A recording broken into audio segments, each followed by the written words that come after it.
Hey, my name's James Nicholson and welcome to my channel. Now in this video I want to talk about when is the property crash going to be, or has the property crash already started? Let's discuss that. It's a very, very insightful topic. Lots of people are talking about it at the moment. The papers are talking about an impending doom for everything. So what will happen? But before we jump into that, I just want to address those people that are new to this channel. And this channel is all about my investment journey. I'm sharing the good, the bad and the ugly of building my property portfolio. But more interestingly, I'm building a portfolio for my two daughters, Georgia, who's 21. We've just bought our first property in Doncaster. We're buying a second one currently. And my baby Amelie, who is just 1. So you can join us on a journey together and see how that all transpires. You can see the videos we've already done by subscribing to this channel and hitting the bell notification. So do that quickly. Go on, take 2 seconds. Subscribe and hit the bell. Now, is the market going to crash? Now, possibly, right? The market could crash. Now, lots of people assume a crash is worse than it actually is. So if you were to ask people, when a property market crashes, how much does it crash? Well, the last two crashes were the early 90s and 2008, 2009. And both those times, the crashes were around 15%. Now, there were pockets of the country where it was less. There were pockets of the country where it was more. So we're looking at a worst case scenario of around 15%. Now, a lot of people get very worried about this when they're considering investing, or they're trying to hold out for that possibility of the market crashing. Now, problem is, no one knows when the market's going to crash, if we're really frank about it. No one can tell you with certainty, even all the analysts, the banks. Nobody knows, because if they knew that, the banks just wouldn't lend money now, because they'd be like, well, the market's going to crash, so we'd downvalue everything anyway. And so you can't say with certainty when it's going to crash. But if you're an investor, then I don't think you should worry too much if you're in it for the long term. Now, some investors should worry. So if you're feeling that the market's right at the top now and you're doing flips, then it can get really difficult, right? Because you might add value, you might add 20%, but if the market drops 15% and then you've got to pay fees and tax on all of that stuff, then it can be a risky game. But if you're buying and holding, so you're buying a buy-to-let and you're running it as a serviced accommodation or an HMO or just a normal buy-to-let, then why would you worry too much if you're not planning to sell? The fact is, you bought into a market at a certain point. There are always cycles. They're going to go up and down. You can never really time the market.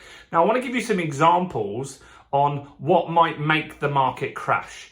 Well, there's obviously inflation running crazy at the moment, and that's also affecting house prices. They're going up because of inflation. The money that we borrow is actually worth less, which means we're paying back less. So if we borrow 100 grand today, then inflation carries on at 10%. The true value of that 100 grand is only really 90, the buying power of that in a year from now. So that's good. So we're eroding our debt with inflation if we're an investor. Now, normal people, Joe Public, that are living with the inflation, which we all are, including me, that means things are going to be more expensive. So petrol and stuff like that. And so parts of the market, they're going to be hit by that. So they're going to have less discretionary spending. They're going to spend less on going to bars and restaurants. And what that potentially is going to do is to set us into a recession. Now, recession is just 2 quarters of negative growth. We've just had one. So you've already got some numbers there. We've just had 1 quarter of negative growth, and we're going to potentially have another one. So we will technically likely be in a recession very soon. Then the newspapers get very carried away with that, and they'll talk about that we've got inflation, we've got a recession, and that makes people worry and delay purchases. Now, that might slow the market down, which I think is very likely, that transaction volume will slow down. Now, what will really impact pricing more is interest rate rises. So that makes property less affordable. So at the moment, if you were to borrow 100 grand and it was on 1% rate, which some people were on back in the day, and then at that stage, you would be paying £1,000 a year.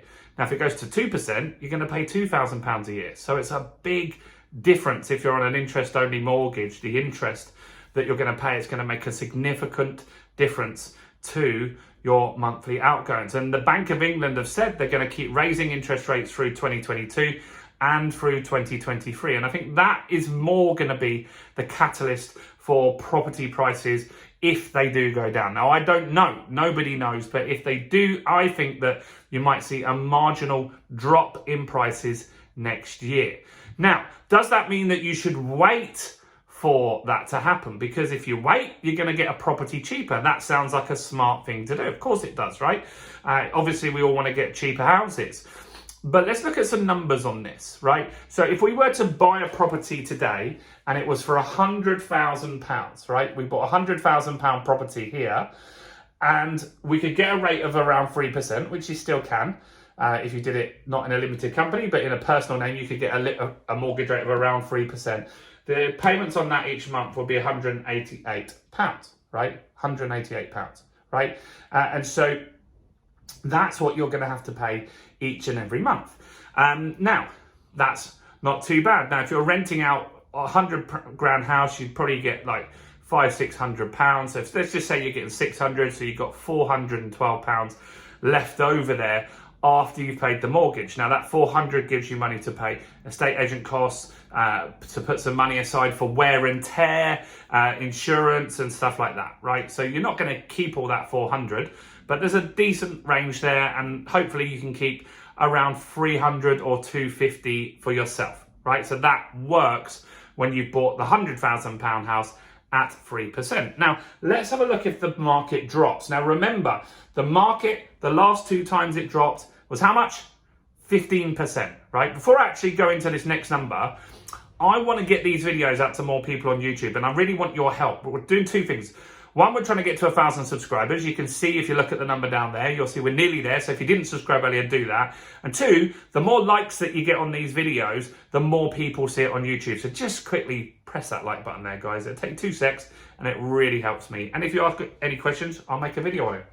Now, next is £75,000 house, right? So let's just say the market drops by 25%, which is what everyone's waiting for. Probably very unlikely to happen, but let's just say it did happen, right? Now, maybe that happens by 2024.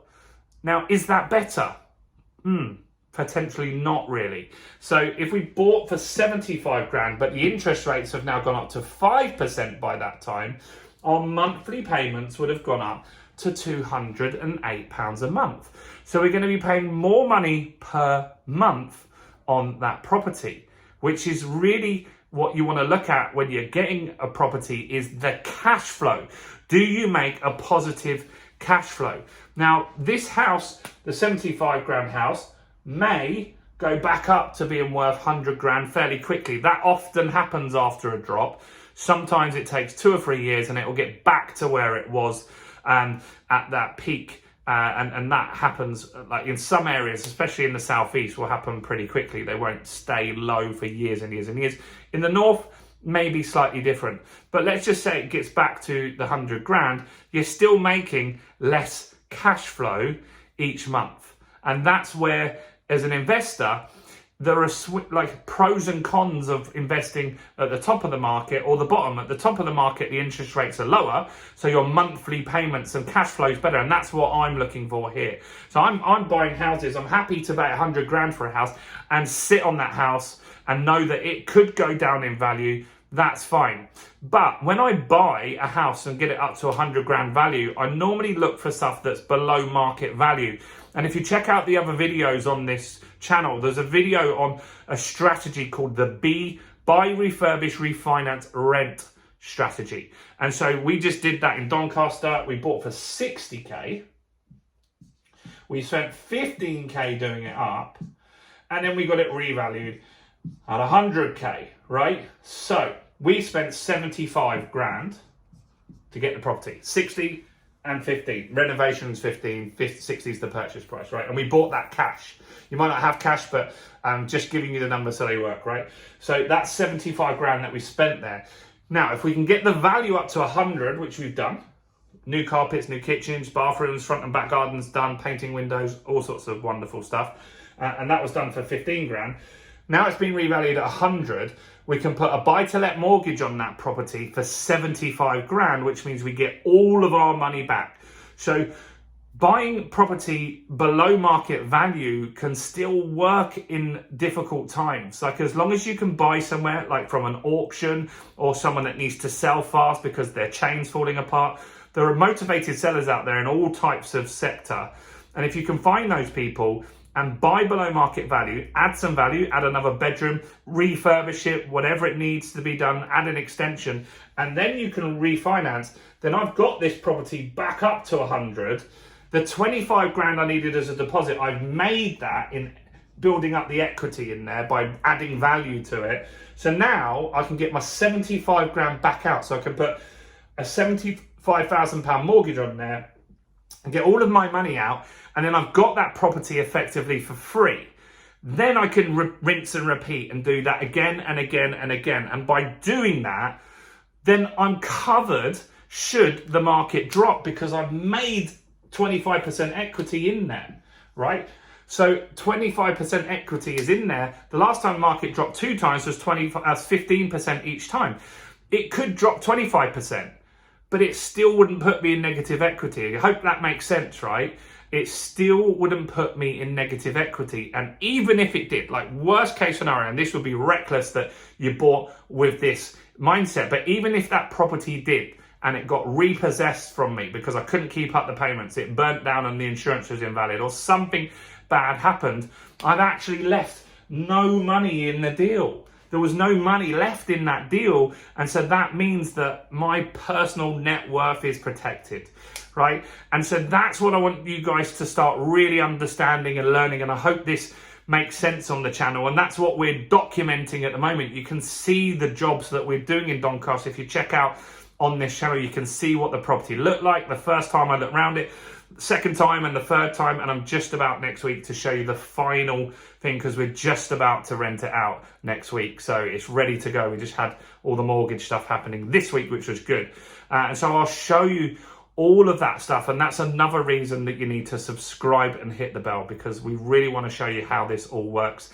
and get other people to invest and understand and grow some net worth for themselves. So I'm James Nicholson. Do subscribe. Now, if you want to get to know me even better, I've got a property community. It's a free Facebook group. You can ask questions.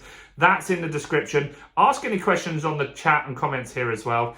Check out all my other videos, including this one over here. Bye for now.